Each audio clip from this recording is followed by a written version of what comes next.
Tungkol doon kay doon kay Alice Go, meron siyang gustong malaman eh. Kaya nga nagtataka ako doon sa nangyayari sapagkat ang gusto nitong si Secretary Boying Rimulya ma-deport itong si Alice Go. Mukhang mayroong gustong pagtakpan. Bakit gustong ipa-deport itong si Alice Go ni DOJ Secretary Boying Rimulya samantalang ito ay mayroong kaso, di ba? At meron pa, bakit itong si Alice Go merong nag-file na kaso?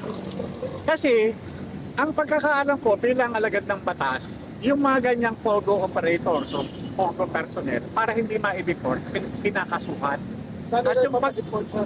pag-deport doon sa bansa niya, siguro sa Ay, China, dito naman sinasabi. pinakanak din sa... Kaya nga pinade-deport kasi ayaw mapulgar na itong POGO operators na kinabibilangan itong si Alice Go nagbigay ng protection money o goodwill money dito sa Bangag Administration. Sigurado na sa... Diba?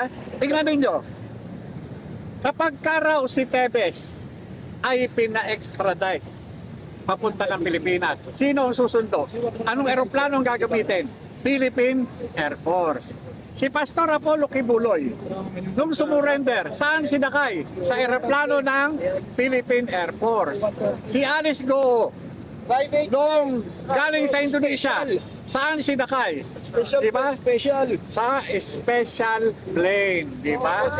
Chartered jet, di ba? Ibig sabihin, ginastusan talaga. Bakit? Tapos may fix na sila sa... Ibig sabihin, hindi yung picture eh. Hindi yung picture, hindi yung video. Ibig sabihin, kung ikaw, natatakot ako na ibulgar mo ko, pasusundo kita sa piling tao ko. Kanino pinasundo si Alice Go? Kay Secretary Abalos. Okay. At saka kay Marbel. Si Abalos, alter ego ng presidente. Di ba? Alter ego. Bakit personal na sinunduyan ng alter ego ng presidente? Para ano? Para masusian. Para masusian. Kaya pala sabi niya, Di ba? ikaw naman. Para masusian. Di ba nagsiyakap pa nila, sir, si Ini Abalos? Hindi yung sa yakap. Hindi sa yakap. Hindi rin sa para masusian.